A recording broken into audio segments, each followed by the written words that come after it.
Not everyone understands what it means to have a mental illness.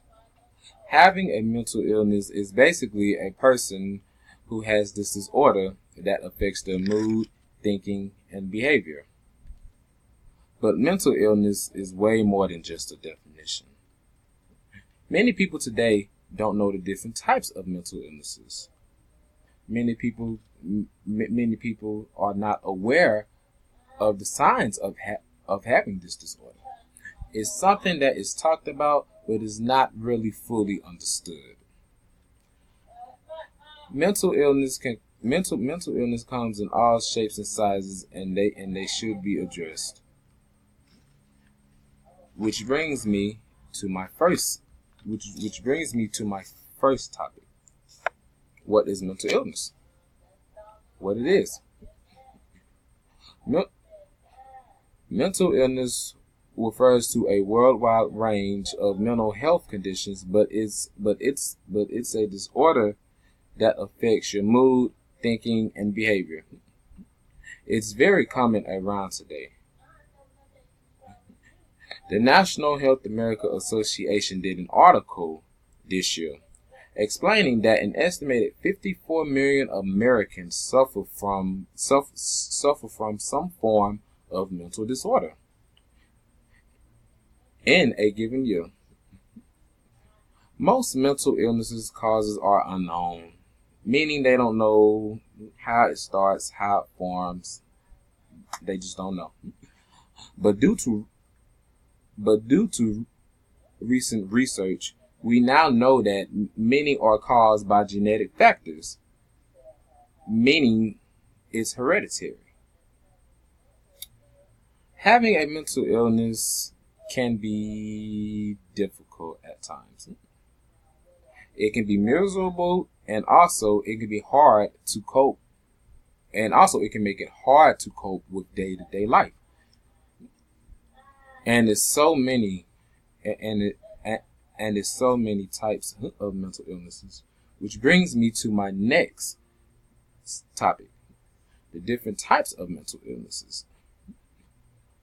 According to an article published by the National Health America Association this year, there are more than 200 classified forms of mental illnesses around today.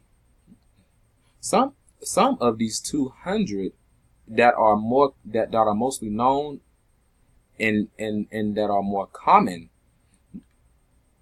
are depression, bipolar disorder, schizophrenia, anxiety disorders, eating disorders, substance abuse, and also an addiction. And the list goes on and on. And then you have those that are considered severe, meaning that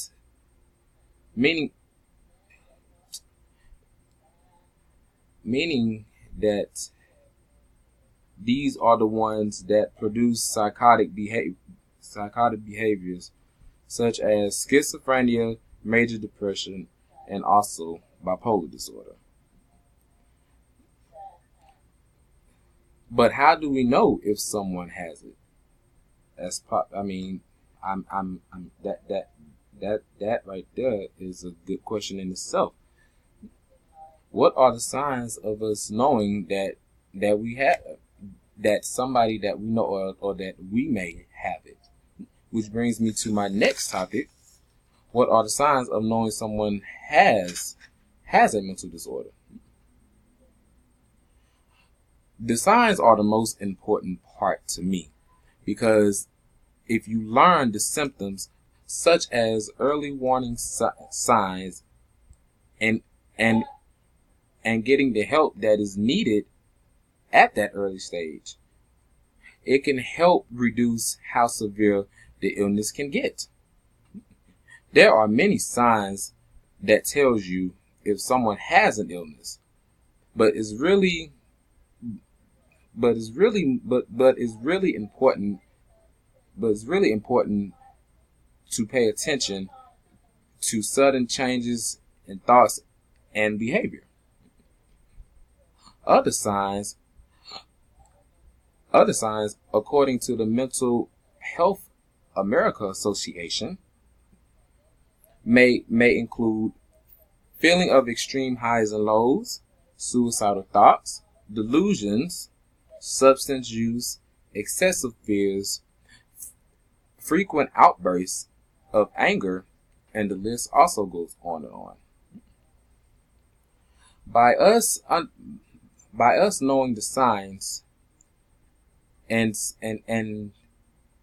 helping a person at that early stage, you're really helping that person out to where it won't get as severe and worse as time goes on. In conclusion, as we can see, having a mental illness is very important. It's important to know the different types that are in the world today. It's also important to know the signs and what to look for when dealing with something as serious as mental illness. Understanding what it is, as well as the different types and how to detect it, is something that everyone should be taught and aware of.